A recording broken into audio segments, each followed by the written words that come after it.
시작하고요. 그래서 일단 그 제가 유인물을 하나 보내드렸습니다. 그래서 유인물을 보시면서 모임 하시면 돼요. 혹시 다들 읽으셨을까요? 다들 완독을 그러면 지금 오늘 다 완독하셨네요. 좋습니다. 그러면 아주 간략하게 간단하게 혹시 그 좀 인상이 깊었던 그런 장면들 혹시 조금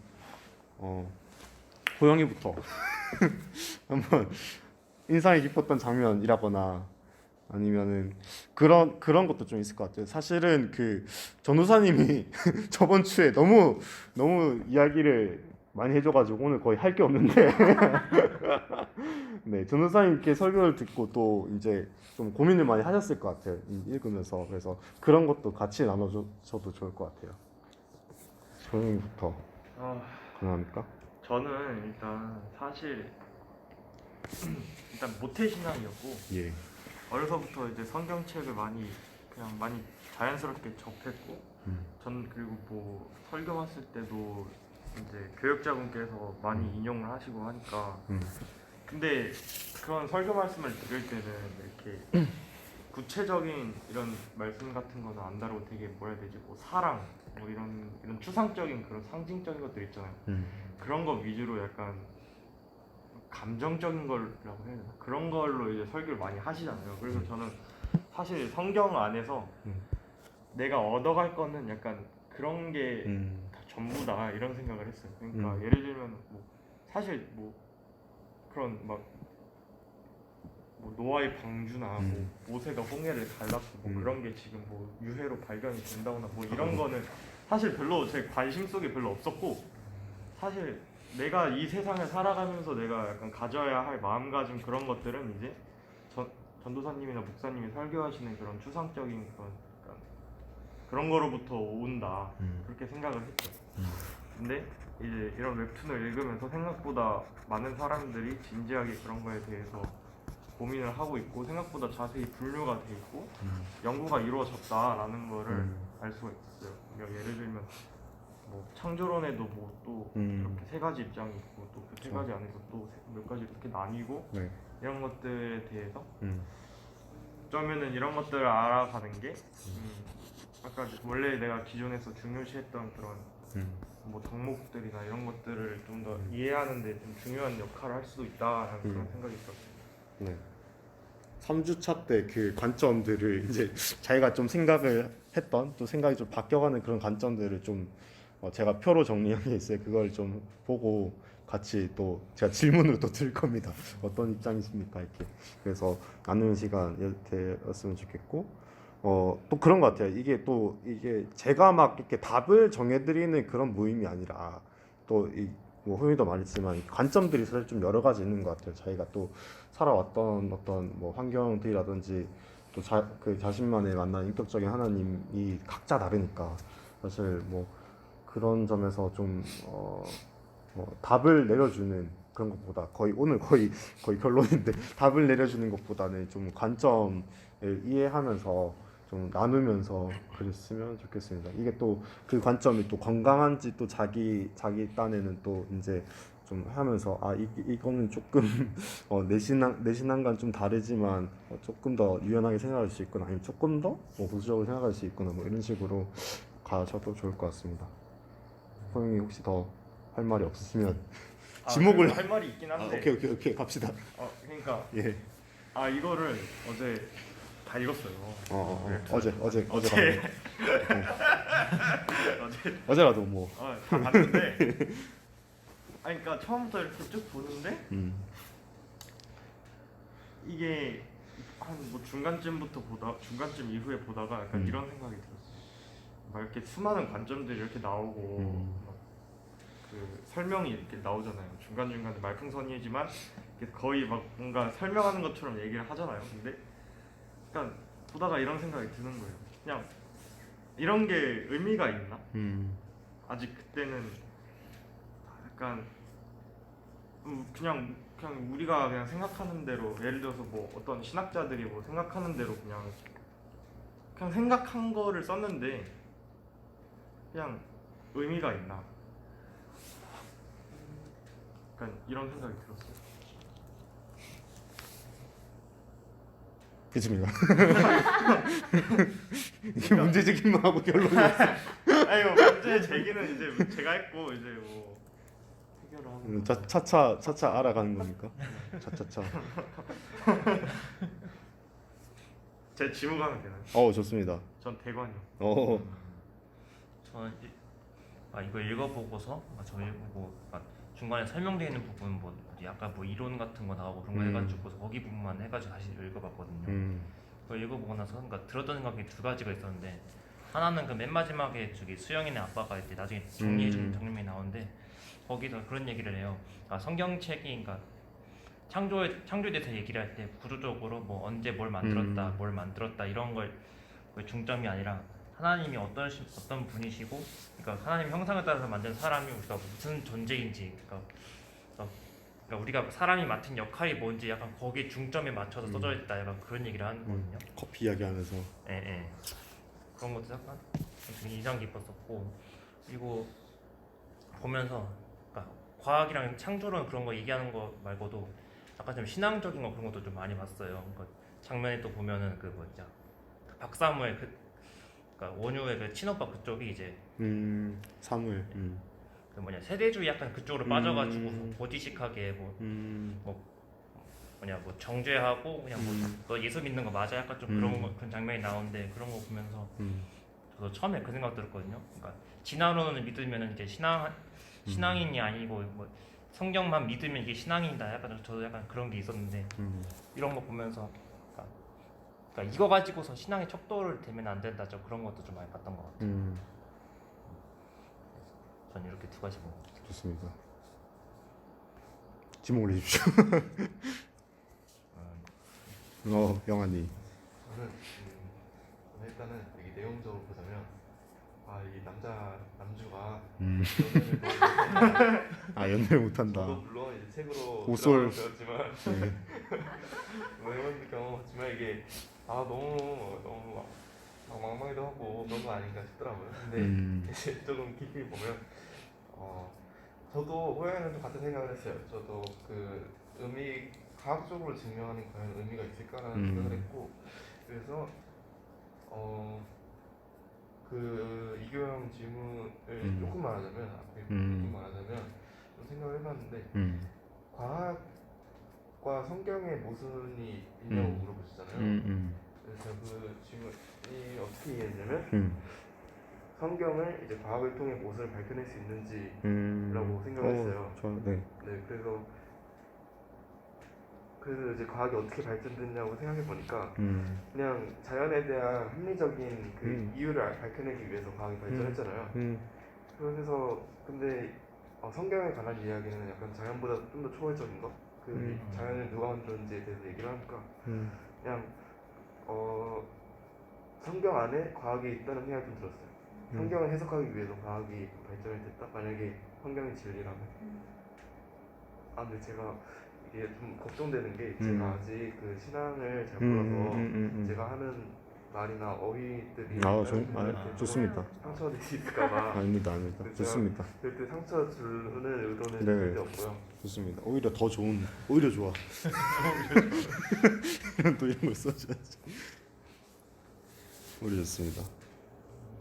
또 그런 면도 있을 것 같아요. 뭐 그 영환이 또 말 맞다나 좀 그런 게 한 번쯤 있는 것 같아요. 한 번쯤 그런 경우 좀 있을 것 같아요. 그 이제 성경에서는 그러니까 그 안 믿는 사람들이 성경에서는 뭐 이렇게 믿어, 그러니까 이렇게 지인들이 가끔씩 물어볼 때가 있잖아요.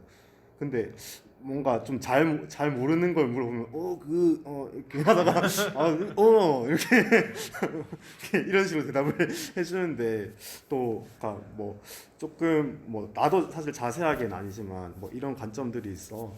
그렇게 보는 관점도 있고 이렇게 보는 관점도 있어. 이렇게 소개를 해주는 관점에서 또 그런 뭐 전도의 유익이라고 할까요? 뭐 그런 것도 있는 것 같습니다. 좀 더 보편적으로 사람들에게 안 믿는 분들이라거나 아니면 사실 교회 안에서도 좀 그 창조론 연대기에서 나왔던 그런 뭐 준이 같은 사람이 있는가 하면 또 수영이 같은 사람도 있고 또 온유 같은 사무엘 같은 사람도 있으니까 그런 사람들에게 좀 이제 또 설명을 해주고 같이 좀 나누는 입장에서도 어떤 언어로든 이렇게 설명을 좀 해주고 나누면 좋은 것 같습니다.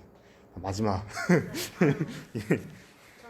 저도 어제 호영이처럼 어제 봤어요. 좋습니다. 어제 밤에 막 보면서 되게 생각할 부분이 많더라고요. 그쵸. 그래서 생각할 부분이 많았지만 이거 다 적으면서 가기에는 한도 끝도 없다. 음. 일단 다 본다. 이런 마음으로 이제 일단 다 봤고 저는 이제 그런 두 가지 대립되는 학생들이 나오잖아요. 근데 그 학생들 싸움을 보면서 아, 우리도 많이 그랬던 것 같다. 근데 이게 처음에는 저는 그 진화론 창조론보다는 그 구원론에 관해서 한번 그 친구랑 얘기를 나누다가 감정이 격해졌던 적이 있거든요.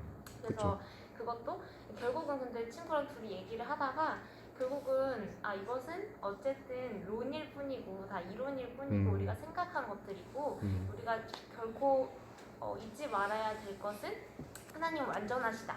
그걸로만 된 거 아니냐 이렇게 결론이 냈던 적이 있어가지고 아 이 또한 이렇지 않을까 이런 생각도 들었고 한 가지 이제 가지치기로 뻗어 나갔던 거는 과학에서 진화론 또한 완전한 게 아니잖아요. 그것 또한 론인데 그러면 또 진화론 말고도 과학적으로 뭔가 이 창조에 대해서 설명을 놓는 뭐가 있을까 이런 생각도 조금은 들었던 것 같고 그리고 마지막으로 조금 이야기하고 싶었던 거는 제가 이제 학생들을 가르치는데 이 학생들의 글쎄 요즘 세대 특징이라고 말해야 될지는 뭔지는 모르겠는데 아니 아이들이 매운맛. 네, 그 이해한 것까지만 믿어요. 그러니까 뭔가 성경에 대해서 좀 그랬으면 좋겠거든요. 이렇게 내가 아직 이해하지 못하더라도 뭔가 순종하고 또 하나님을 신뢰하고 이런 부분이 있었으면 좋겠는데 지금 제가 아이들 만나는 애들은 저는 이거 이해가 안 돼요. 그러니까 저는 이해되는 부분까지만 하고 이 부분에 대해서 나중에 이해가 되면 할게 이런 경우가 종종 있었어요.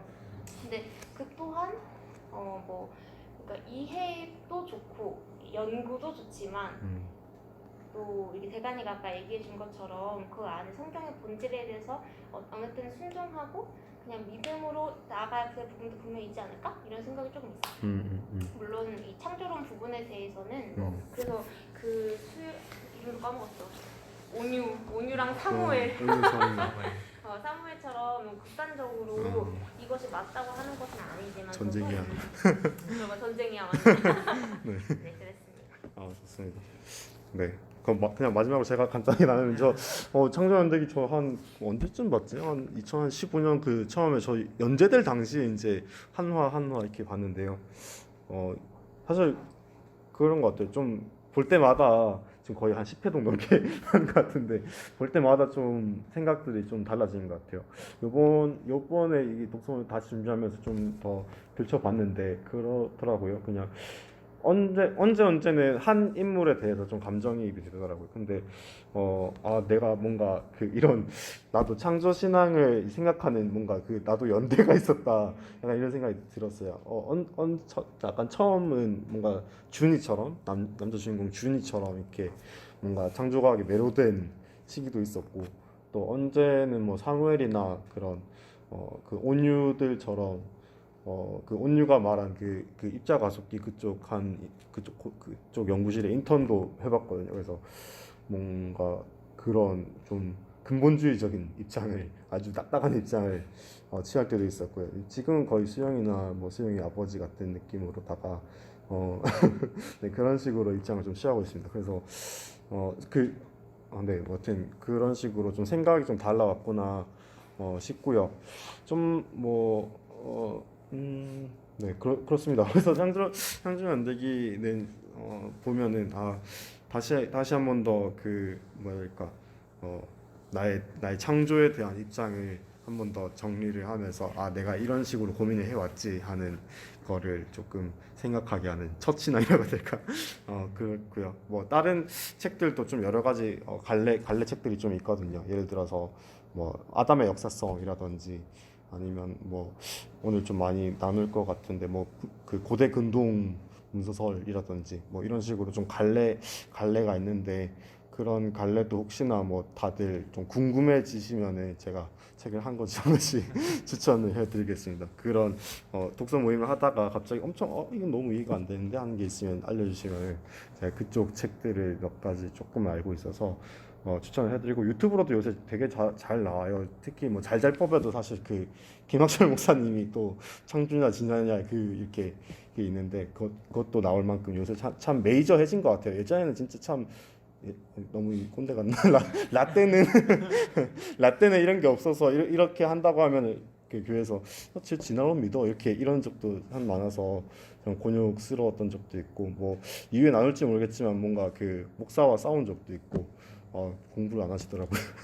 싸운 적도 있고 이렇게 이단 취급 받은 적도 있어서 뭐 여러 가지 참 뭐 그런 분야입니다. 근데 뭐 이렇게 좀 이어가면 이제 오늘 좀 약간 성경의 모호성을 좀 이어가려고 하는데요. 뭐 창조론 연대기의 어떤 감상은 이 정도까지 하는 게 좋을 것 같고 성경의 모호성 정도로 이어가면은 그런 것 같아요. 그 우리가 지금 보는 어떤 한글 성경이 뭐 이미 전도사님이 답을 말해버려서 이 설 자리가 좀 없어졌는데 한글 성경이 좀 번역 과정이 좀 많이 이루어졌습니다. 사실 그 구약 핸드아웃을 지금 조금 보시면 되고요. 그 구약 성경은 히브리어로 되어 있고 신약 성경은 헬라어, 그리스어로 되어 있습니다. 이게 불가타 라틴어가 참 그 또 예배의 역사로 보면은 참 적폐에 속해 있는데요. 이것 때문에 이 사제와 무슨 채플이라고 해야 되나 그 중세 시대 사대는 모르는 라틴어로 말하고 있고 이게 농노들 또 그런 서민들이라고 해야 될까 중산층들은 그 라틴어를 누가 알겠습니까? 네, 그래서 그런 식으로 아주 그 이미 라틴어라는 그런 장막이 막혀 있는데 그 라틴어가 영어로 번역이 됐고 그 영어가 중국어로 다시 번역이 됐고 중국어 선교사를 통해서 그 외국 선교사를 중국을 먼저 들어갔다가 중국 선교사를 가지고 다시 번역을 해서 한국어로 나왔습니다. 그래서 그 사실 개역 한글이 좀 직역 중심의 번역 사실 그 번역을 하는 과정도 사실 좀 뭐 그렇다고 보는데 그것도 하나님이 감동을 좀 주셔서 당연히 번역을 하는 사람 입장으로서는 그렇게 하나님의 감동으로 또는 기도로 이런 식으로 번역을 했다고는 하지만 그래도 직역 중심이라서 원어의 어떤 뉘앙스 파악이 좀 어려워서 항상 그 목사님들이 최근에 사실 예전에 목사님들은 뭐 단어에 너무 꽂히셔서 이렇게 하기도 하고 사실 우리도 뭔가 큐티를 할 때도 뭐 단어에 꽂힌 적이 있는데 사실 그 단어의 뉘앙스가 아닌 적도 상당히 많고요. 요새는 차라리 그래도 좀 신학교에서 좀 그런 걸 좀 헬라어나 그리스어를 좀 더 자세히 가르쳐서 그리고 주석들도 잘 나와 있어서 언어들 어떤 단어들의 사용법으로 또 어디에 사용되었는지 성경 어디 파트에 사용되었는지 또는 뭐 70인형이 사용되었는지 이런 걸 판단해서 이제 뉘앙스 파악을 뭐 목사님들께서 설교 때마다 이렇게 시켜주시곤 하는데 그래도 일단 개역 한글로 보는 우리 입장에서는 언어 뉘앙스의 파악이 상당히 어렵습니다. 뭐 예시로 보자면 그런 거겠죠. 뭐 한국 그 전통 문학을 저희 뭐 자주 보는 전통 그런 문학들을 심지어 뭐 홍지팥지라거나 심청전을 외국인한테 번역해서 보여준다고 생각을 하시면은 저는 항상 이런 비유를 드는데 번역해서 한다고 하시면 어떻게 그걸 외국인이 이해를 하시겠어요? 고대 근동이라거나 아니면 헬라 문화의 그런 관습이라거나 경험이라거나 문화들을 좀 알아야지. 비슷한 것 같아요. 저희 그 전통 소설들도 저희 문화라든지 뭐 유교 문화라든지 이런 걸 알아야지 좀 이해가 가는 부분이 있잖아요. 사실 지금도 저희가 이해도 참 힘든 것 같은데 이거를 또 반대로 이렇게 생각을 해본 거죠. 네. 그래서 그런 고대 근동이라거나 헬라 문화권, 그리스 로마 문화권의 그런 철학들과 관습들이 컨텍스트들이 이해가 필요하다. 텍스트를 좀 넘어서 컨텍스트와 함께 이해해 나가야 되고요. 그래서 새 번역 성경이 지금 거의 나와 있더라고요. 예전에 보니까 거의 번역 중이라고 돼 있던데 지금 또 찾아보니까 또 번역을 해서 이렇게 슈테트가르트판 그리스어 성경 구약은 번역 중이고요. 헬라어 같은 경우에 새한글 성경을 신약이랑 시편이랑 번역이 지금 완료가 되어 있더라고요. 그래서 그냥 인터넷에서 여기 성서 공의에서 볼 수 있더라고요. 그래서 조금 번역이 살짝 다르긴 한데 우리가 알고 있는 개역 한글 개역 개정이랑 좀 다르긴 한데 조금 더 뉘앙스를 좀 살렸다고 합니다. 그냥 이건 좀 TMI를 알고 계시면 될 것 같고요. 또 좀 곁다리를 좀 퍼지고 나가서 그런 것 같아요. 그 성경을 볼 때 제가 좀 추천해드리는 방식은 또 다른 좀 신학자들이 좀 추천하는 방식은 좀 번역을 좀 다르게 해서 보시면은 좀 낯설게 이렇게 좀 성경을 항상 보시면은 조금 다른 관점들이 좀 보이는 것 같아요. 저도 성경 묵상을 할 때 뭐 개역 개정으로 한번 보긴 하지만 제가 제일 자주 보는 건 메시지 성경, 유진 피터스 목사님 메시지 성경을 제일 자주 보고요. 뭐 쉬운 성경이라거나 세번역 성경도 자주 봅니다. 그래서 여러분들도 뭔가 성경이 뭔가 좀 꽂히시는 날이 있으면 또 번역들 좀 다르게 해서 보시고 또 영어 성경도 번역이 상당히 많으니까요. 그런 것도 좀 보시고 아니면 좀 주석들이라거나 아니면 뭐 유튜브 또 요새 신학 유튜브들이 좀 그래도 많은 편이에요. 그래서 좀 찾아보시면서 하시면 좀 그 성서를 우리가 아는 그런 관점에서 한국인의 관점에서 조금 더 다르게 생각하는 관점들이 있으니까요. 조금 더 낯설게 그런 관점을 보시면 될 것 같습니다. 그래서 제가 질문 드렸던 거는 성서에 무호하다라는 거를 어떻게 느끼시는지 좀 나눴으면 좋겠습니다. 이제 제가 나눠드렸잖아요. 이제 뭐 번역의 과정을 말씀을 해드리면서 이게 어떻게 보면은 뭔가 성서가 원래 의미랑 다를 수도 있겠다. 좀 조심해지는데 원래 의미랑 달라질 수도 있겠다. 예를 들어 그런 거죠. 구글 번역기를 이제 예를 들어 뭐 제가 한국어로 말하고 일본어로 바꾸고 그 일본어를 뭐 이탈리아어로 바꾸고 이탈리아어를 뭐 영어로 다시 바꾸고 다시 한국어로 바꿨을 때 원래 한국어랑 의미가 비슷해지냐라는 거죠. 뭐 해보셨을지도 모르겠지만 좀 의미가 달라질 수 있거든요. 그래서 이런 무호성에 대해서 어떻게 생각을 하셨는지 한번 궁금합니다. 지금 대관님부터 그러면 가볼까요? 이번에는 무호성이니까 번역하는 과정에서 오류가 없다 약간 그거 그냥 번역 과정이라기보다는 그냥 성서에 오류가 있을까?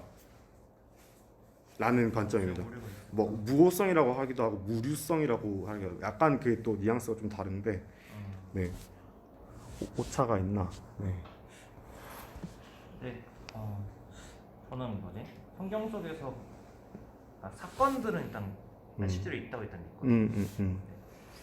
근데 이거랑 별개로 좀 그런 또 그 얘기를 좀 들었던 것 같아요. 그러니까 순모임할 때 그때 지금은 그 외국가에 있는 그 형한테 얘기 들었던 건데, 그러니까 무호성 이거랑 좀 별개로 들었던 얘기가, 그러니까 성경 속에 그러니까 그 형이 얘기했던 게 성경 속에 이게 무슨 뜻인, 그러니까 성경 구절에 이게 무슨 뜻인지 이게 나중에 의미하는 이게 뭔지 약간 이런 거 아는 것보다 그러니까 믿는 사람이면은 뭐 어떻게 살아야 되냐가 약간 그쪽에 포커스에 맞춰가지고 좀 얘기를 하더라고요. 그런 것도. 그러니까 성경의 지식을 많이 가지고서 어떻게 얘기를 해야 되지? 정리가 잘 안 되죠.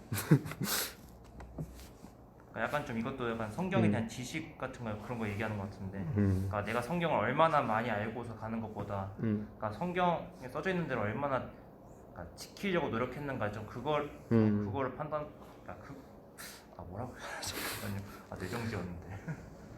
약간 좀 그걸 좀 많이 본다. 약간 좀 그런 얘기했던 거. 성경의 사건들에 집중을 한다기보다는 그냥 성경이 알려주는 어떤 그런 지침을 집중을 하는 건가요? 구약에서 뭐 의미하는 거, 뭐 상징적인 거, 의미 이런 거 많이 아는 것보다 신약에서 그러니까 믿는 사람이면 뭐 믿는 사람이 이렇게 해라 뭐 서신서 해가지고 이런 거 많이 나오잖아요. 네. 좀 그런 거에 포커스를 많이 맞춰가서 얘기를 하더라고요. 네네. 좀 그런 걸 지키는 게 더 중요하다. 그러니까 상대적으로 중요하다. 좀 그런 얘기 좀 들어가지고, 그러니까 사건만 믿고 나머지는 딱히 그냥 그냥 그런 거보다 약간 그렇게 하고 넘어가는 것 같아요. 그렇습니다. 다음 질문해 주시죠.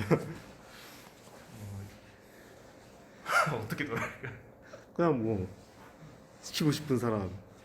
아까 이렇게 돌아갔으면 이렇게 돌아갈까요? 시계 방향이니까. 저는 성경의 무호성이라고 했을 때 예. 오류를 무엇으로 정의하느냐에 따라 조금 얘기가 달라질 것 같아요. 네. 그래서 일단 저는 성경에는 그 뉘앙스의 차이는 있을 수 있지만 그 성경은 오류가 없다라고는 생각하는 것 같아요. 근데 그 오류를 이제 보는 사람마다 그 오류를 무엇으로 보느냐가 다르겠죠? 그래서 만약에 우리가 항상 나눴듯이 성경책은 역사책이 아니기 때문에 여기서는 1, 2, 3, 4, 5인데 여기서는 그 1, 2, 3, 4, 5가 달라. 그래서 성경은 말이 안 되는 거야 라고 한다면 반박할 수 있어요. 그렇지만 그게 정말 우리가 그 목적성 자체가 뭔가 역사책으로 뭘로 이렇게 쓴 것이 아니기 때문에 그 우리가 보통 책에 기대하는 그런 그 논리적인 거 있잖아요. 그거랑은 다를 수 있다고는 생각해요. 어떤 사람은 뭐 모세의 기적도 뭐 이거는 상징성으로 쓴 거지 실제로는 없었다 이렇게 얘기하는 사람도 있고 그래서 사실 이 성경의 유한성을 얘기하기보다 인간이 유한한 존재이기 때문에 성경을 그렇게 바라볼 수밖에 없는 거 아닐까? 약간 이런 생각을 많이 하는 것 같아요. 저는 그렇습니다. 그래서 만약에 오류가 있다라고 얘기한다면 뭐 순서나 이런 것들은 다를 수 있겠죠. 그렇지만 그게 왜 달라졌는지를 우리가 알고 있으니까 크게 상관없지 않나? 알겠습니다. 상관이 없다. 저는 근데 기본적으로 그렇게 막 학자 마인드는 잘 아니에요. 그냥 너무 당연하고 막 이런 네. 게 좀 있어가지고 네네. 잘 안 돼서 알겠습니다. 전달이 잘 되는지 모르겠어요. 돌아가 볼까 이렇게 부분을. 오 정리를 했으니까. 정리를 해가지고 아. 보면서 야. 뭐야? 어우야. 반박자 느려. 자고 있었지. 저는 이제 성경의 보호성이라고 할 때 네네. 보호성은 오류가 없는 거고 그러면 완전한 거라고 생각을 했어요. 보호성에 대해 생각해 봤을 때. 그래서 보호성을 증명하기 위해서는 제기되는 모든 반박이 타파 가능하다고 생각하거든요. 합리적인 방식으로 예를 들어 오뉴가 말했던 그 하나님이 그러셨을 거야. 또 하나님이라면 그럴 수 있지 이런 말이 아니라 좀 합리적인 방식으로 증명이 돼야 된다고 생각을 해요.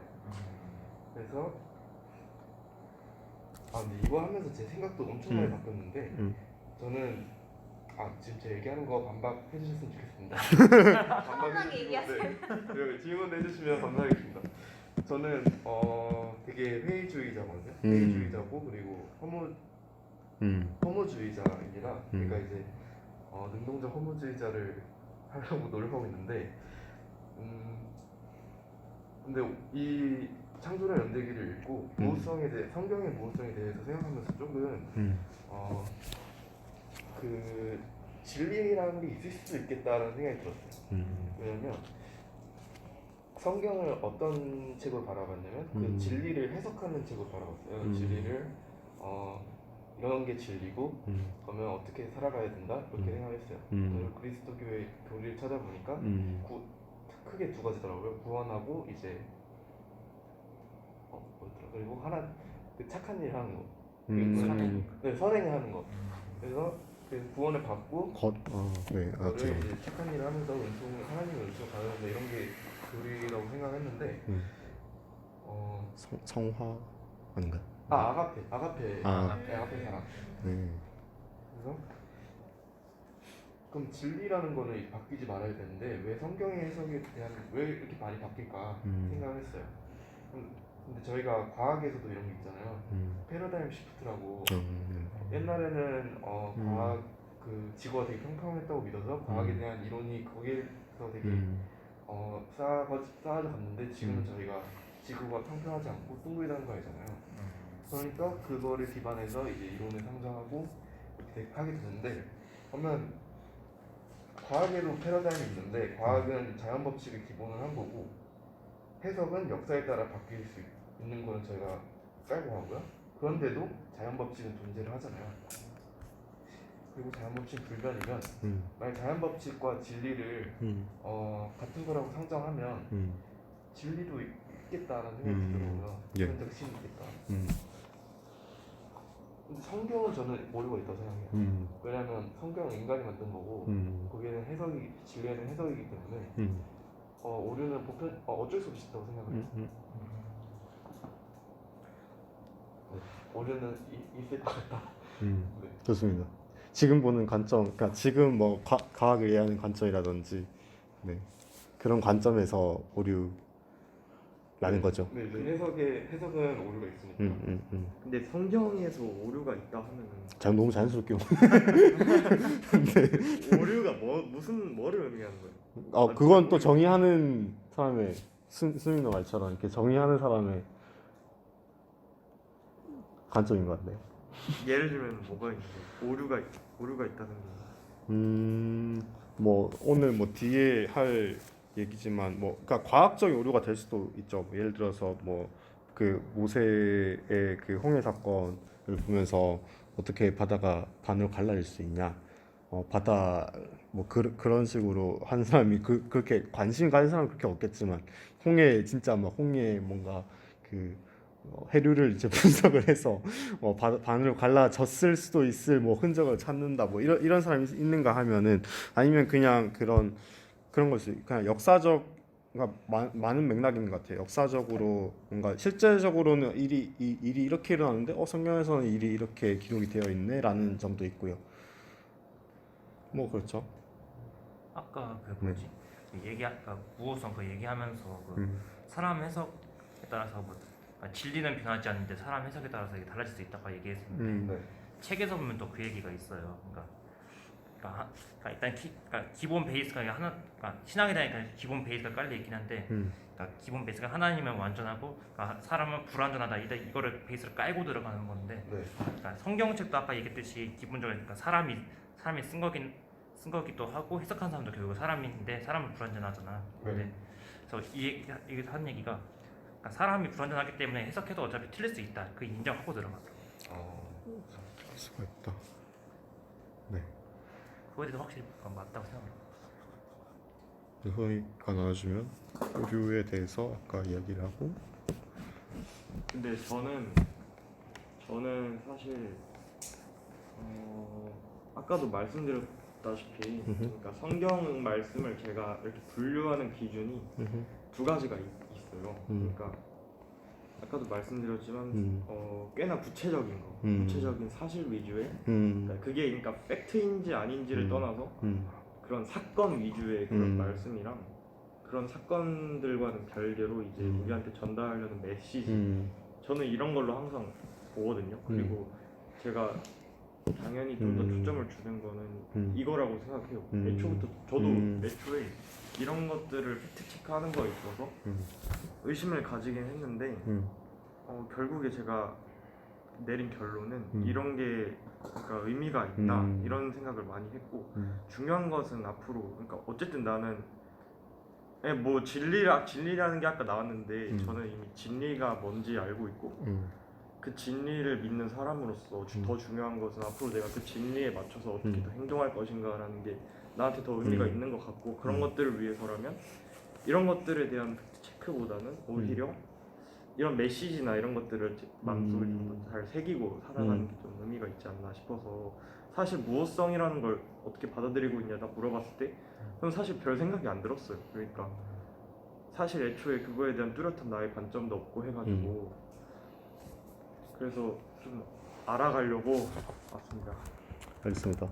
그 두 가지 분류가 또 오늘 뒤에 오늘 시간이 되게 빨리 가네요.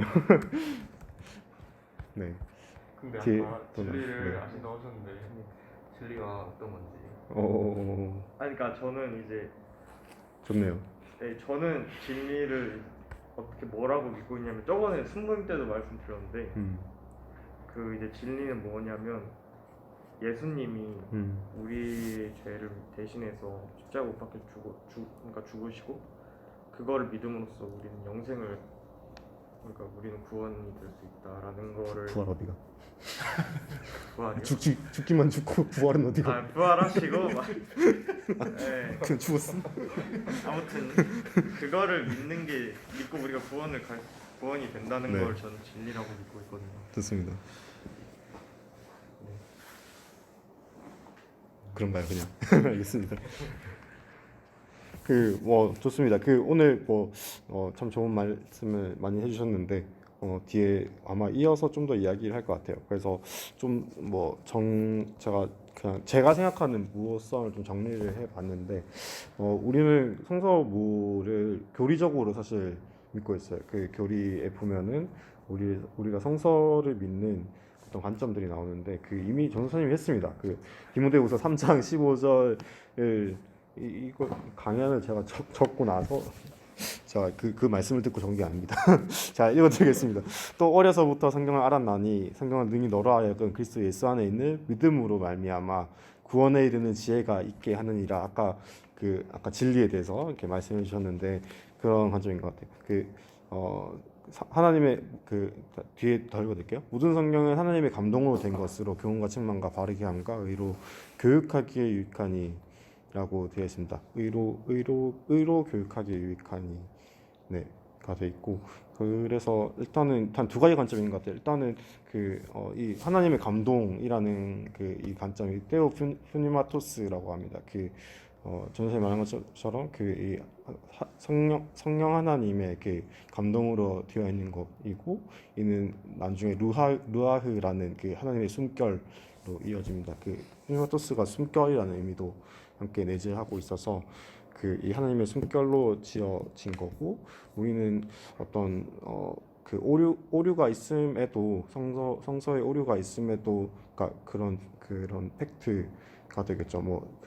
현상적인 그런 팩트일 수도 있고 그런 사건적인 역사적인 팩트일 수도 있는데 그게 조금 성서와 역사가 다름에도 우리가 믿는 것은 성서를 우리 눈으로 볼 때는 우리가 신앙적인 눈으로 볼 때는 우리는 이거를 특별 계시로 보죠. 계시까지 넘어가는데 일반 계시는 우리가 그냥 하나님이 주신 우리 자연 세계를 볼 때 보통 일반 계시라고 말하기도 하고 일반 계시가 우리의 양심일 수도 있고 우리 양심을 통해서 우리의 죄성을 볼 수 있고 우리 역사를 통해서 우리가 인간이 얼마나 죄를 지역하고 있는지 인간의 존재를 알 수 있으며 근데 하지만 구원에 대해서는 자연을 보고 또는 우리의 양심을 보고 갑자기 예수님을 알기는 힘듭니다. 그래서 특별 계시를 통해 특별 계신 성경을 통해서 우리가 예수 그리스도 안에 있으며 예수 그리스도 안에서 우리가 구원을 얻는다라는 사실을 알 수 있는 거죠. 그래서 그 사실 자체가 성경이 제가 정리를 해봤는데 유기적 영감설 옆에 고레스 감동은 오늘 하지 않겠습니다. 좀 시간이 많이 갈 것 같아서 그래서 제가 읽어드리겠습니다. 제가 좀 찾은 자료에서 참 좋은 문장이 있어가지고 제가 읽어드리겠습니다. 성경은 구원에 이르는 진리를 오류 없이 가르쳐주는 책이다. 비록 과학적인 엄밀함이라거나 역사적인 정확성을 기대할 수 없지만 맥락적이고 유기적인 관점에서 우리는 구원의 진리를 오류 없이 이렇게 주장하며 성경을 통해서 읽을 수 있다.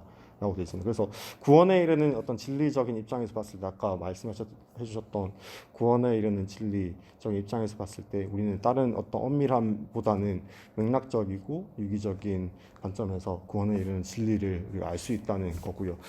성경 모서를 사실 지금은 정설로 우리가 유기적 영감설 이렇게 말하고 있지만 기계적 영감설도 있고요. 역동적 영감설 이런 것도 있습니다. 그래서 기계적 영감설은 그런 거죠. 진짜 사람의 의지 없이 이제 손만 이제 적는 거로 되어 있고 그렇게 적혀 있으면 사실 창세기가 그런 창조 연대가 빅뱅부터 시작을 해야죠. 이제 빅뱅이 있고 이제 그런 식들 상대성 이론이 있고 또 이렇게 비치스라 할 때는 이제 맥스웰 방정식이 나와야 되고 이렇게 쭉 가야 되죠. 그런 식으로 쭉 가야 되는데 고대 근동 사람들이 그걸 알 턱이 없다는 거 우리 여전히 잘 알죠. 그래서 고대 근동 사람 입장에서 하나님의 창조를 봤을 때 입장을 적었습니다. 그래서 뒤에 창세기 1장과 창세기 2장에 대해서 말씀을 드릴 거고요. 그래서 우리는 뭔가 문자적으로 사실 제가 이 말씀을 드린 이유가 문자적으로 사실 이번 질문은 좀 안 해도 괜찮을 것 같습니다. 이번 질문 이미 좀 해서 혹시나 좀 나 이거 오늘 안 나누면 나 오늘 잠 안 자. 나 오늘 눕는다. 약간 이런 분 혹시 있으신가요? 이번 질문 혹시 문자적으로 해서 성경과 과학은 모순적일까? 오늘 영화는 좀 해야 될 것 같은데 영화에 눕는데 오늘 예. 과학은 도구다. 그렇죠. 도구 도구 좋은 말 같습니다. 이게 딱 저번에 전도사님이 말씀하신 거 아닌가요? 예, 그렇죠. 설교 때 이렇게 말씀해 주셨는데 우리가 과학을 보는 입장이 따로 있고 사실 전 그 비포 앤 애프터가 좀 궁금했습니다. 그 처음 모임 전이라거나 아니면 그 창조연대기 1년 전에 했던 그 우리가 과학을 본 모습이랑 사실 이 3주째 우리가 과학 시대를 살아가는 그리스도인이라는 주제도 함께 하게 될 텐데요. 그때 우리가 또 어떤 입장으로 바뀌어 있는지 이제 뭐 성형외과도 아니고 이런 식으로 생각을 했었습니다. 그래서 한번 그때도 한 번 더 제가 한 번 더 드릴게요. 한번 우리 지금 시대를 살아가는 그리스도인들의 과학을 대하는 태도에 대해서 조금 더 3주차에 제가 한 번 더 해드리겠습니다. 그래서 성경에는 뭔가 그 문자적으로 봤을 때는 이렇게 불일치 되는 이런 대목들이 좀 있고 문자적으로 볼 때 좀 위험한 부분들도 상당히 많습니다. 그래서 제가 그냥 곁다리로 문자로 보는 성서 해석이 실제로 있긴 하거든요. 그래서 조금 알려드리겠습니다. 일단은 알레고리를 알려드리겠습니다. 알레고리가 뭐냐면은 뭐 미드라시, 그러니까 고대 근동 미드라시라고 하는데요. 그게 고대 근동 그 랍비들의 가르침을 보고 미드라시라고 합니다. 그래서 랍비들의 가르침 속에 미드라시가 그런 겁니다. 그냥 랍비들이 성경을 보고 이게 성경이 뭘 것이다라는, 그러니까 그때는 성경이 아니라 다른 그 구약만 보고 성경이라고 했죠. 그래서 야곱의 출생을 보고 야곱이 이제 그 어떻게 태어났죠? 에서의 이제 발목을 잡고 이렇게 태어났잖아요. 그래서 에서의 발목을 우리 손가락 몇 개면 5개죠. 네, 5개를 잡고 태어나서 이 5개가 모세오경이다 라고 해석을 했습니다. 상당히 지금 웃기죠. 웃긴데 그런 식으로 해석도 했습니다. 그래서 이런 이것만 보고 그 5가지 손가락만 보고 이거를 모세오경이다라고 이렇게 야곱을 통해서 우리가 모세오경 알게 되었다 이런 식으로 표현을 하기도 하고요. 또 다른 알레고리의 그 의미들이 있는데 주로 신천지도 많이 쓰죠. 알레고리들 뭐 단어 하나에 무슨 뜻을 가지고 있고 뭐 나무는 뭐 생명이고 뭐 블라블라 이런 게 있는데 뭐 그런 식으로도 오용되고 있고요. 또 오용되고 있는 케이스로는 또 선한 사마리아인 이야기할 때 이제 선한 사마리아인이 이제 성전을 올라가다가 강도를 당해가지고 블라블라 하다가 이제 그 선한 사마리아인이 당한 게 아니죠. 그 이제 다른 그 나그네 당에서 선한 사마리아인이 이제 그 여관방으로 가게 하는데 여관이 교회고 교회에 이제 그 선한 사마리아인인 예수가 찾아와서 이제 죄인을 맡기면서 두 은하를 주면서 이제 맡기는데 이 두 은하가 구약과 신약이다라고 말씀하는 그런 케이스도 있습니다. 그래서 이런 식으로 알레고리로 뭔가 성서를 이해하는 케이스도 있고요. 근데 실제로 맞는 케이스도 있습니다. 예를 들어 실제로 그 구약에서 씨 뿌리는 사람 비유하면은 예수님이 실제로 알려줬죠. 뭐 자갈밭에 씨 뿌리 그 뭐지 10배 뭐 30배 70배 100배 이거였나? 정확히 그 배수가 맞는지 모르겠는데 이런 식으로 실제로 알레고리를 써야 되는 케이스도 있긴 합니다. 근데 알레고리로만 문자로만 하는 게 이게 오용이 된다는 말씀을 드리는 거고요. 그리고 다른 걸로는 좀 더 나가서 에이크로스틱이라는 방법이 있습니다. 그냥 이걸 제가 세로 드립이라고 생각을 했는데 에레미야 에가를 원래 히브리어로 보게 되면은 이게 예술입니다. 이게 1장부터 이게 1장부터 5장까지 있는데 1장부터 4장까지는 히브리어 알파벳이 22가지 알파벳으로 이루어져 있거든요. 제가 다 못 외웠지만 히브리어 알파벳 그 첫 글자 예를 들어 저희 같은 경우 가 블라블라 이렇게 해가지고 이게 1절이고요.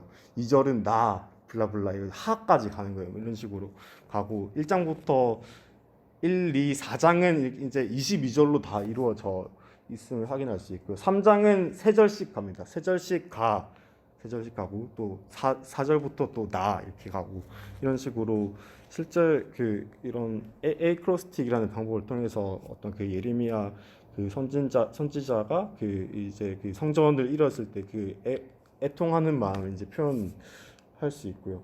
그리고 또 유명한 걸로는 익투스라는 게 있습니다.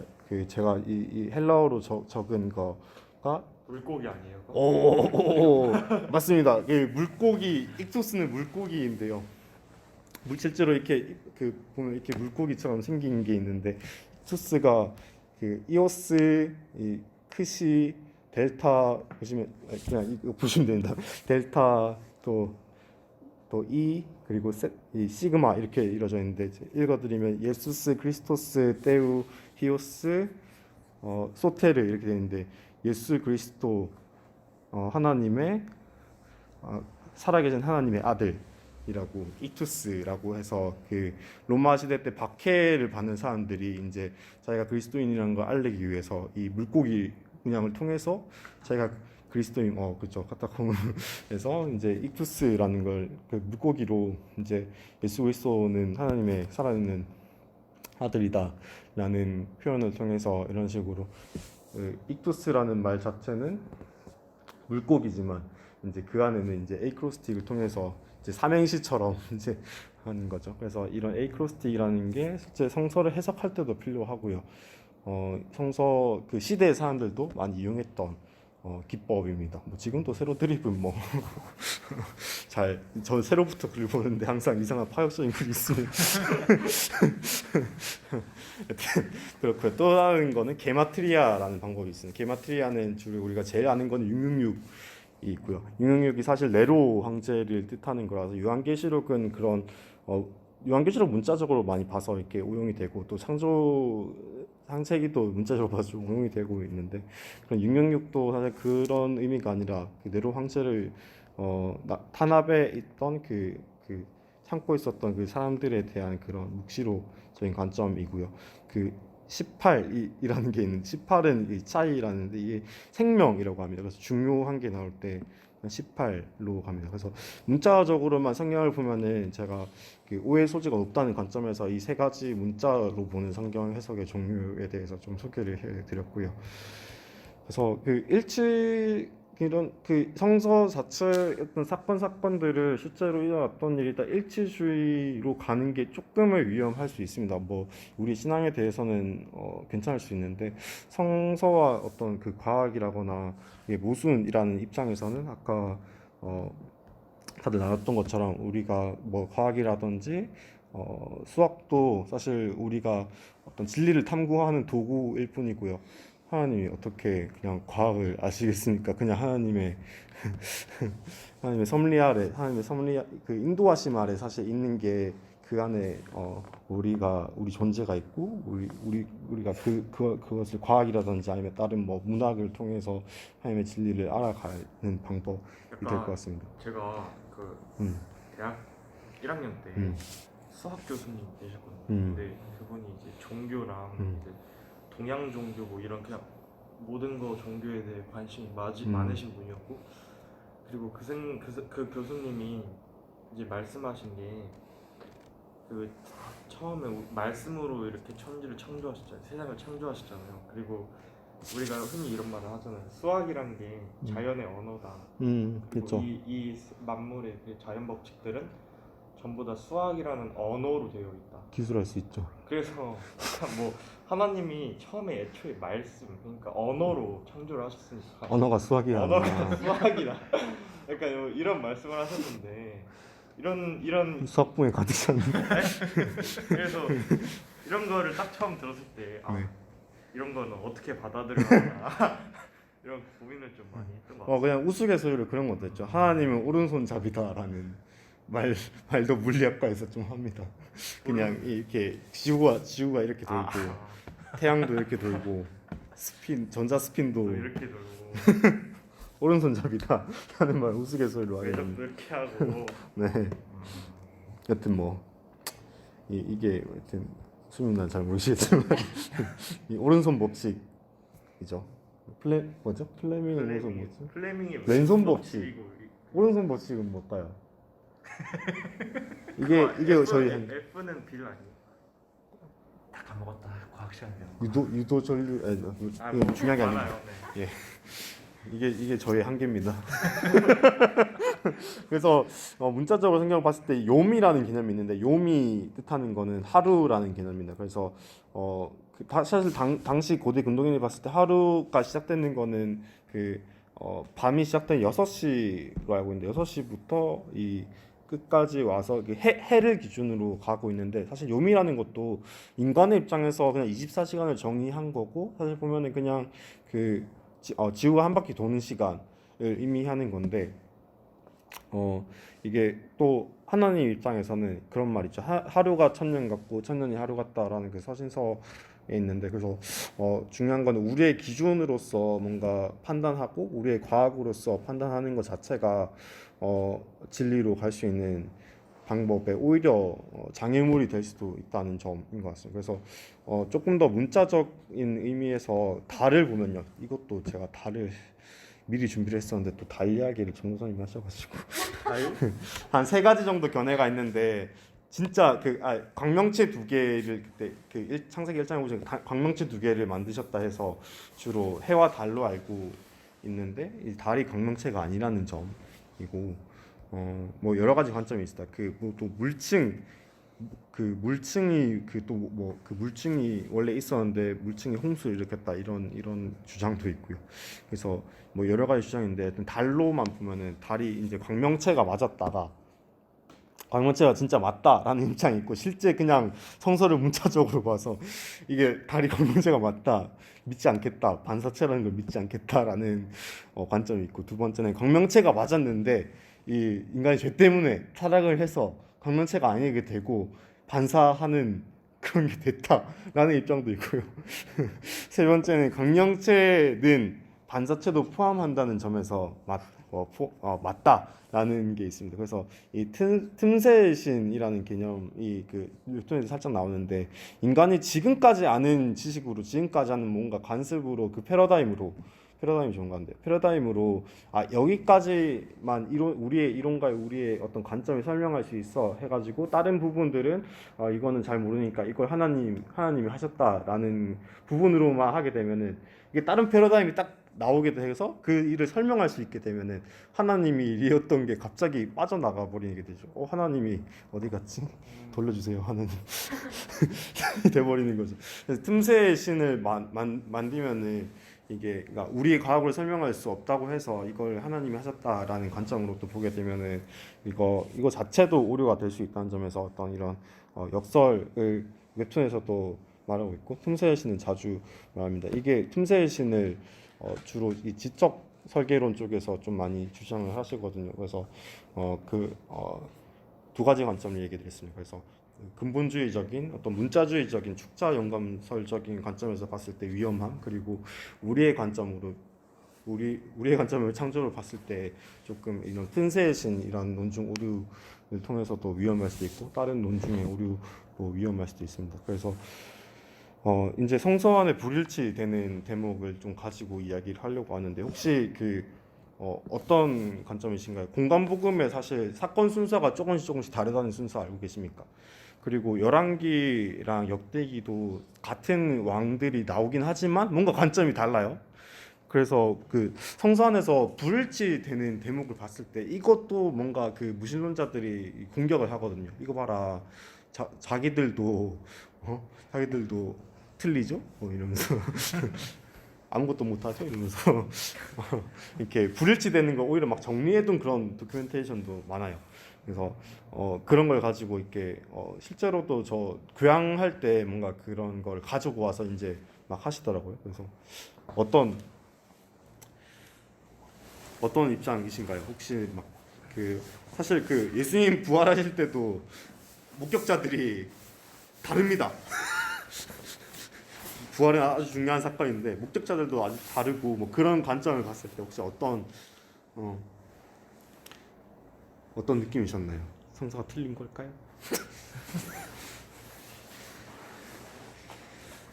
이종 걸까 빨리 얘기하면 예. 저는 쓴 사람이 다르니까라고 그냥 저도 쿨하게 생각하는 편인데, 예. 그냥 잘못 봤어요. 정확하게는 나는 A를 쓰고 싶으니까 A만 정확하게 쓰면 되고 나머지는 뭐 네. 이교를 만났다가 중요하지, 이교가 오늘 무슨 바지를 입었냐가 중요한 게 아니니까. 그냥 무슨 바지게요? 이거 하면 안 되나? 오펜. 오케이. 네, 다른 분은 혹시 다 비슷한 이거를 입장이십니까? 정답을 담임 목사님한테 들은 기억이 있어요. 네. 당연히 달라야 되지 않을까요? 왜냐면 이거 제가 요한복음 뒷조사, 마가복음 뒷조사를 봐서 그런데 이게 사도가 한 명이긴 한데 그걸 공동체가 만들었더라고요. 맞습니다. 그래서 이제 옛날에는 이제 그 쓰는 게 많이 보편화되지 않았던 시대니까 이제 말로 구전으로 이렇게 얘기가 됐었고, 그렇기 때문에 아무리 그 사람들이 잘 외운다고 해도 그때는 잘 외운다고 해도 이게 오류가 있을 수밖에 없다고 생각을 해요. 그렇기 때문에 그 순서도 달라질 수 있고.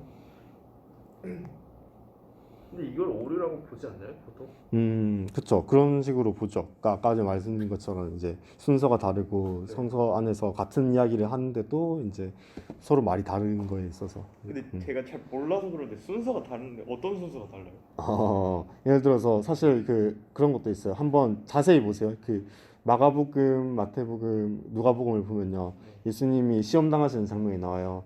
순서를 한번 적어보세요. 말했던 게 마귀가 말했던 게 달라요. 그런 것도 있고요. 네. 또 예수님이 태어나신 곳을 한번 정리해 보세요. 예수님 여관에서 태어났을까요? 집에서 태어났을까요? 그런 게 적힌 것도 더 달라요? 달라 있습니다. 성경을 좀 보십시오. 고영아.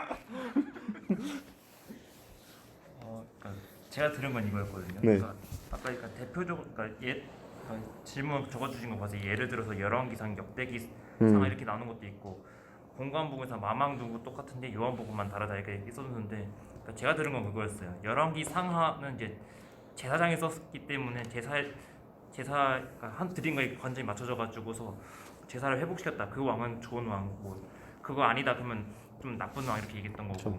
역대기상 같은 경우는 이제 선지자 입장을 쓰다 보니까 뭐였지? 말씀해 보기였나? 그러니까 열왕기상 성전 건축이었나? 네. 뭐였지? 성전 건축. 맞아요. 성전의 입장에서 보기도 하고 왕의 입장에서 보기도 하고 그런 관점이 다르고요. 제가 좀 정리를 해드리면 이게 사람이 다르다라고 하셨고, 뭔가 보는 관점이 다르다 이렇게 하셨는데, 또 공동체가 다르다. 좀 다 비슷한 아주 좋은 입장이십니다. 그래서 각자 그런 공동체가 있었던 것 같아요. 예를 들어 저희 신성교회에서 사실 뭐 주장하는 뭐 그런 사역의 방향들이 있을 거잖아요. 예를 들어 뭐 마을 목회를 하겠다 뭐 이런 관점이 있는가 하면은, 또 어느 교회에서는 어떤 관점으로 안녕하십니까. 어떤 교회에서는 어떤 관점으로 공동체적으로 가겠다. 참석하셨습니까? 여기 무슨 모임인가요? 독서 모임입니다. 그래서 그 공동체마다 그 집중했던 게 달라서, 예를 들어 같은 사건을 봐도 뭐 그런 식으로 관점에 따라서 강조하려는 메시지가 달라지는 거겠죠. 그래서 뭐 유한 공동체는 유한의 공동체 입장으로 그때 당시 모였던 사람의 어떤 신분이라거나 문화라거나, 또는 뭐 아까 말했던 뭐 마가 공동체는 마가 공동체 입장으로 그 입장들이 조금씩 다릅니다. 그래서 그런 걸 보고 하나의 어떤 견해가 될 수도 있고요. 또 그 창세기, 그러니까 제가 이 얘기를 하려고 성서 안에서 불일치되는 대목을 이야기해드렸는데, 창세기에 사실 1장과 2장이 다르다는 점입니다. 좀 재밌는 이야기를 할 건데요. 1장에서는 그 하나님이 이름으로 표현됐을 때 엘로힘으로 표현이 됩니다. 그래서 예전까지는 엘로힘 문서라고 해서 이 문서라고 표현하기도 했었는데, 최근에는 피 문서라고 표현합니다. 프리스트 제사장 문서라고 표현하고요. 2장과 창세기 1장 후반부와 2장에서는 그 제2 문서라고 표현합니다. 그래서 야훼 문서라고 표현을 해서, 그렇게 피 문서는 뭔가 제사장의 입장에서 좀 더 그런 예전의 관습에 대해서, 또는 하나님이 좀 엄격하신 입장에서 표현을 하고, 제2 문서라는 입장은 하나님이 좀 더 인애로우신 하나님, 그리고 사람 관점에서 표현한 하나님으로 표현되는. 그래서 1장은 그런 각자 순서 뭐 빛, 하늘, 땅, 식물 이런 식으로 기능적인 창조, 얘는 무슨 기능을 하고 얘는 무슨 기능을 하고, 그래서 좀 사실 그 성전이랑 좀 관련이 있습니다. 바다랑 그 성전 앞에 있던 물두덩이를 표현하기도 하고요. 성전의 입구는 동쪽에 있는데 에덴 입구가 동쪽에 있는 거. 그러니까 성전이랑 좀 표현을 하는 그런 그 우주적인 성전을 창조했다라는 표현을 하기도 하는데, 이 존 월튼이라는 사람이 이런 식으로 표현합니다. 그래서 마치 하나님이 인간인 것처럼, 그래서 신인 동형론이라고 하는데, 인간인 것처럼 사람이 노동을 하듯이 그런 식으로 표현을 합니다. 그래서 저희가 주가 7일인데 이 주 7일인 게 바벨론 사람들이 이제 7일, 14일, 뭐 19일 이런 식으로 일을 쉬었다고 해요. 그래서 그런 식으로 바벨론적인 어떤 문화도 같이 표현이 되어 있고요. 또 그 바벨론 신화인 에노마 엘리시에도 이런 비슷하게 마르둑이라는 신이 그 에노마 엘리 그 혹시 그 이터널즈를 보셨다면 TMI 이터널즈를 보셨다면 에노마 엘리시에 나오는 그 마르둑이라는 신이 있고 옆에 티아맛이라는 신이 나옵니다. 같이 거기에 티아맛이라는 그 셀레스티얼이 나오는데 하여튼 그런 신화적인 걸 많이 차용했더라고요. 이터널즈에. 하여튼 그거는 하고 그래서 창세기 1장엔 마치 하나님이 그 노동을 하고 이제 안식에 들어가시는 표현, 하나님이 어떻게 안식이 필요하십니까? 하여튼 그런 식으로 마치 인간인 것처럼 표현을 하고 마지막 날에 안식일에 그 저녁이 되고 그 저녁이 되고 아침이 된다는 그 반복이 되는데 항상 막 빛이 있으라 하고 저녁이 되고 아침이 되니 뭐 낮이더라 뭐 이런 식으로 이게 반복적으로 돼 있는데 마지막 날엔 그게 없거든요. 그래서 어거스틴이 이런 식으로 했습니다. 그 마무리되는 어조가 없어서 우주적인 성전을 이렇게 지구를 만드시고 우주를 만드시고 영원토록 하나님과 안식하는 거룩하게 되는 그런 것을 강조를 했습니다. 그래서 안식이라는 이 한 가지 키워드도 우리가 그냥 막 쉬는 게 아니라 하나님과 함께 안식한다는 하나님과 함께 거룩하게 된다는 의미를 조금 더 한 번 더 생각을 해보셨으면 좋을 것 같아요. 안식이라는 키워드도 참 좋은 케이스인 것 같습니다. 그래서 그 에덴이라는 것도 이 하나님이 산책하신다, 동쪽에 출애굽가 있다. 아담이 제사장의 의무를 맡고 그리고 아담이 특별한 옷을 하나님이 준비해 주신 특별한 옷을 입는다. 그리고 그 제한된 물품이 나무에 있다. 이 제한된 물품이라는 게 나무 이야기 나중에 하겠습니다. 그래서 하나님이 아담을 만드시고 하나님의 형상을 통해서 스태츄라고 하는데 하나님의 형상을 통해 하나님의 형상으로 이렇게 만드셨다고 하는데 마치 이방신들이 성전의 그런 불상이라거나 우상처럼 그렇게 원래 세우잖아요. 근데 하나님은 우주적 성전을 만드시고 우리 사람을 하나님의 형상으로 하나님의 우상이라고 해야 될까? 그런 스태츄로 이렇게 세우셨다는 점에서 우리의 어떤 존재가 그런 거죠. 그냥 흙으로 먼지로 이렇게 만들었지만 하나님의 숨결을 통해서 하나님의 은혜를 통해서 우리가 하나님의 형상으로 세움 받아졌다라는 점이 참 저는 1장에서 참 좋은 것 같습니다. 그리고 2장에서는 순서가 다릅니다. 사실 좀 순서를 보셔야 되는데 식물이 먼저 만들어지고 해, 달, 동물, 인류 이런 식으로 순서가 다릅니다. 그래서 그 2장에서는 뭔가 정사님이 정원이라고 하셨는데 인류가 먼저 땅에서 나오는 양계로 지면을 적신 이 흙을 만들고 식물이 만들어지고 인간 중심의 창조가 나타나고 하나님이 처음으로 이제 인간과 관계에 맺는 어떤 그런 관계가 나옵니다. 그래서 1장과 2장이 참 다르고 사실 아까 이름만 하나님의 이름만 야훼랑 2장에서는 야훼고 1장에서는 엘로힘으로 표현되는데 그것도 상당히 다른 거죠. 예를 들어 그런 거죠. 저희가 예를 들어 우리는 수민 누나 이렇게 표현하는데 누군가가 박수민 씨 이렇게 하면 상당히 다른 것처럼 같은 사람이 갑자기 수민 누나 하다가 박수민 씨 하는 갯모에도 아니고 무슨 그런 거죠. 그래서 이게 다른 공동체였을 거다. 하나님의 표현하는 다른 관점이었을 거다. 보통 그런 식으로 얘기를 하고 있고요. 독일 사람 율리우스 벨하우젠이라는 제일 마지막인데 벨하우젠이라는 사람이 이 네 문서서를 말하는데 여러 가지 근거들이 있습니다. 모세가 죽었을 때 모세오경인데 모세가 죽음에까지 나와 있고 여러 가지 증거들이 있는데 한번 읽어보시면 좋을 것 같고 또 토라의 창세기도 사실 홍수 이야기 보면은 이야기가 두 번씩 나와요. 홍수 이야기도 P 문서 처음, J 문서 그러니까 제사장적인 관점에서 홍수를 또 보고 사람적인 관점에서 홍수를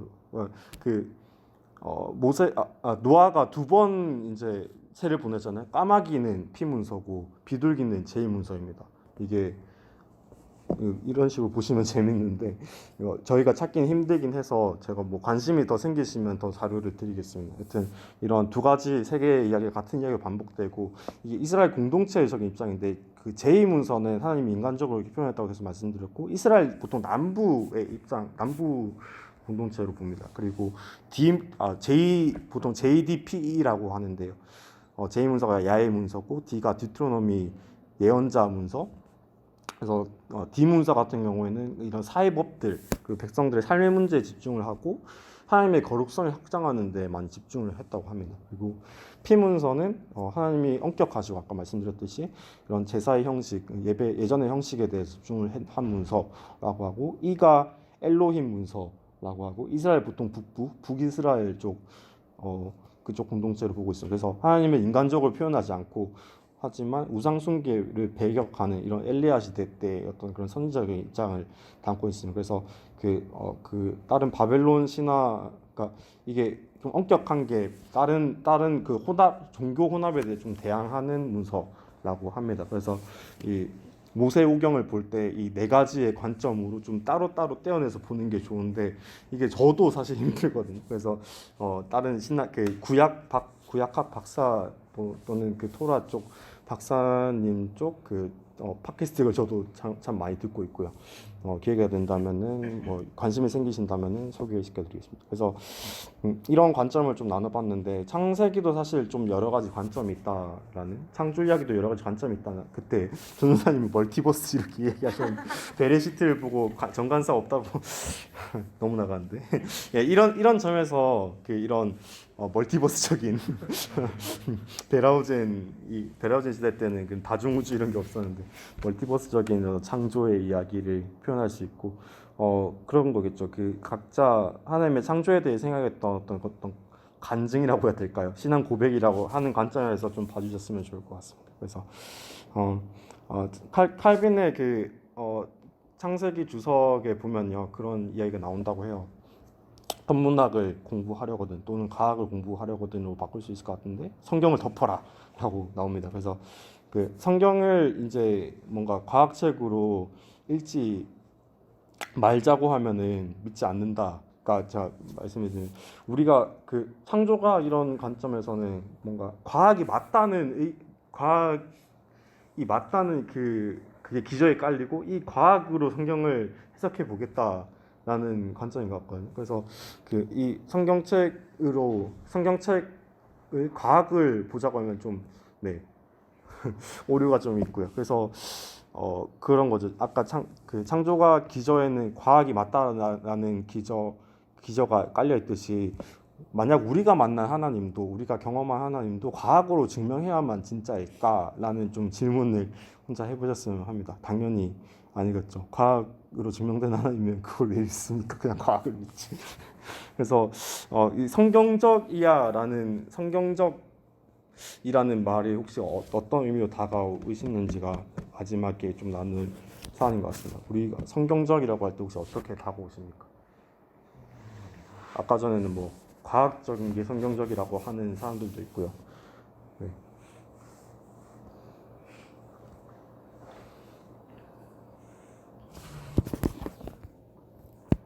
어떻게 먼저 준비가 되신 혹시 영환이 혹시 성경적이라는 말을 들었을 때 어떤 의미로 다가옵니까?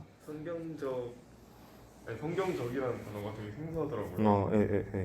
그래서 그럴 때 적이라는 단어를 생각해보니까 과학적 이런 걸 과학적 관점, 성경적 관점 이런 식으로. 네. 근데 성경 과학은 자연 법칙을 설명하기 위해서 있는 거라면 성경은 그 너머에 있는 거를 설명하는 느낌이어서 사실 역사적으로 그 너머에 있는 거를 저희가 해석하기 위해서 인간이 해석하기 위해서 많은 시도가 있었고 이제 그 중에서도 그리스도는 굉장히 기독교가 굉장히 대중적이라고 해야 될까요? 대중적인 반향이 올라왔잖아요. 근데 성경적이라는 거는 그냥 그 너머를 설명하려고 그 너머에 관한 것, 예수님 혹은 하나님에 관한 것,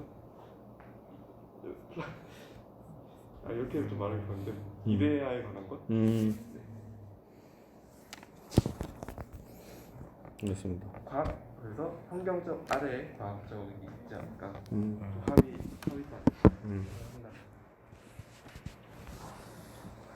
다른 분들은 성경적이라는 말 쓰시나요? 아니면 어떻게 다가오시나요?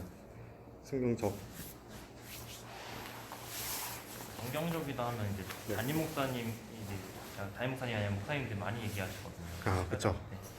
뭐 이런 해석은 성경적이 아니다, 약간 좀 이러던가 아니면 이렇게 행동하는 건 성경적이 아니다, 좀 그런 얘기 좀 많이 하는데 그런 거 봤을 때 뭐지? 아까 얘기했을 때 성경 약간 교리 약간 그런 거 얘기했었는데 그거 보면 약간 좀 성경에 맞지 않는 아니면 맞지 않다, 그러니까 성경적이면 성경에 맞는 거 약간 아니면 그러니까 책에 있는, 그러니까 성경책 안에 있는 걸 뭐라고 해야 되나? 성경적이다. 그러니까 책에 나와 있는 대로 하고 있는 거 약간 좀 약간 그런 의미인 것 같아요. 성서에 나와 있는 대로. 예. 아 이렇게 하면 또 문자적 해석해가지고 알릴 것 같긴 한데. 이게 또 말리려고 제가 질문을 드린 겁니다. 다른 두 분은 혹시? 저는 성경적 하다 보니까 게스트한테 붕괴가 와가지고 성서적 성경적 이렇게 생각해서 공부해. 아니면 뭐 기독교적 이런 것도 사실 좀 동의어로 좀 많이 쓰는 것 같아요. 성경적 또는 기독교적 블라블라 뭐 이런 걸 진짜 많이 쓰는데. 예. 성경적인 게 근데 뭘까 고민을 해보니까 저는 그 성경을 이렇게 쥐어 짜다 보면 나오는 게 결국 예수님이잖아요. 네. 그래서 그런 예수 그리스도와 복음과 그 진리에 관한 부분이 맞다면 성경적인 거 아닐까? 그런 약간 본질적인 거에 대해 생각을 해봤어요. 저는 이제 약간 두 가지로 이제 생각을 했는데 성경적이니까 성경적이잖아요. 그러니까 성경은 구약과 신약이 있잖아요. 근데 그 구약과 신약 사이를 그러니까 예수님을 기준으로 나뉘는데 근데 구약에서는 바임 목사님 예전에 말씀하셨던 건데 이제 구약에서는 율법이랑 이런 어떻게 보면은 그 교리나 이런 것들을 되게 중요시 생각하고 그런 것들을 지켜야 한다고 이렇게 말을 하고 있다면 신약에 가서는 이제 그런 게 깨지잖아요. 그런 거를 저는 딱 봤을 때 성경적이라는 게 어떻게 보면은 되게 딱딱하고 규율적인 거라고 여길 수도 있는 반면에 반대로 우리가 그 대부분 기적이라는 게 있잖아요. 성경에서는 어떻게 보면 기적적이라는 거라고도 해석을 할 수도 있을 것 같아요. 세상과 아까 다른. 영환이가 말했듯이 그 과학적이라는 거를 초월하는 무언가를 설명할 때 이건 기적이야 막 이러잖아요. 그러니까 그래서 그런 걸로도 받아들일 수 있어요. 연기를 하시네요. 연기를.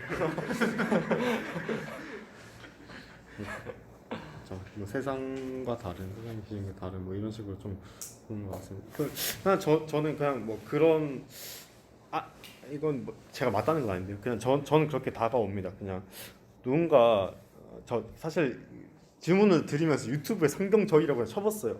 굉장히 많네요. 막 특히 더 많이 쓰는 성경적 뭐 좋은 남편의 기준 이런 게 나오고요. 성경적 자위 이런 것도 나오고요. 비대면 예배 성경적인가요? 제가 아는 자위가요? 네, 자기 위로. 또 성경적 재정 이런 진짜 많이 쓰고요. 또 성경적 성교육. 이런 게 이런 관점에서 좀 질문을 드린 거거든요. 뭐 또는 성경적 귀신론 이런 것도 나오네요. 끝장나네. 저는 그런 것 같습니다. 저는 성경적이라는 말 들을 때는 조금 사실 좀 거부감이 사실 진짜 있습니다. 그래서 이게 왜 있냐면은 누군가가 뭔가 말을 하고 그 뒤에 성경적이라거나 앞에 성경적인 관점은 이렇게 하면은 여기 와서 앉아봐라. 앉아서 내 말 들어봐라. 이게 성경적이야. 너는 이제 더 이상 이야기하지 말고 이걸 따라. 약간 이런 식으로 저는 느껴져서 누군가 성경적인 입장 이거야라고 하는 순간 나는 너랑 말하기 싫어. 근데 너는 이걸 따라야 돼. 라고 전 들리거든요. 그래서 이게 좀 겸손함을 좀 가져야 되는 것 같아요. 뭔가 뭐 저의 입장이라서 사실 이거 맞다 틀리다 하지 않겠습니다. 그냥 우리의 입장 자체가 누군가 보고 성경적이지 않아라고 하는 순간 상당히 그거는 폭력에 가까운 게 되고 신앙이라는 이름의 폭력 그때 나왔던 거죠. 네, 신앙이라는 이름의 폭력이 되는 거이어버리고 예수님을 믿지 않는 존재. 네. 근데 이제 성경적이라 하면 아까 이규영이 말씀하신 대로 보편적인 선이 있는 거잖아요. 근데 만약에 지금 이규영이 믿고 계신 교리에서도 보편적인 선이 있기 때문에 이거를 하고 제시를 하고 이게 성경적이라고 말하는 것 같은데 근데 만약에 이규영 말처럼 어떤 사람 자기가 생각하는 선이 있는데 그거를 가르친다고 성경적이라고 가르치면 그건 아닌 것 같다라고 말씀하시면 조금 다르잖아요. 그렇죠. 또 관점마다 좀 다른 것 같아요. 무엇을 집중하냐에 따라 다른 것 같은데, 그건 이야기가 엄청 길어질 것 같습니다. 제가 좀 함이 들었던 거 아닌 거 사실 뭐 저가 아마 이후에도 좀 말씀드릴 거지만 좀 약간 진보적인 입장을 좀 가지고 있거든요. 보통 좀 보수적인 입장에서 주로 제일 많이 쓰는 게 좀 성경적이라는 워딩을 좀 많이 쓰는 것 같아요. 그래서 사실 신앙인이 말하는 게 전부 다 좀 거의 다 성경적이지 않나요? 근데도 뭔가 성경적이라는 걸 강조하시면서 그렇게 하시더라고요. 근데 우리가 말했던 거는 우리가 본질이라고 사실 믿고 있는 건 수인아 말했던 것처럼 하나님이 우리 사랑하시고 우리가 그 하나님이 사랑하시는 우리의 이웃을 사랑한다라는 게 성경적인 것 같거든요. 그 복음적인 것 같고 그런 관점에서만 이야기하면 되는 것 가지고 굉장히 많은 이런 그러니까 어떤 말 하는지 알겠어요.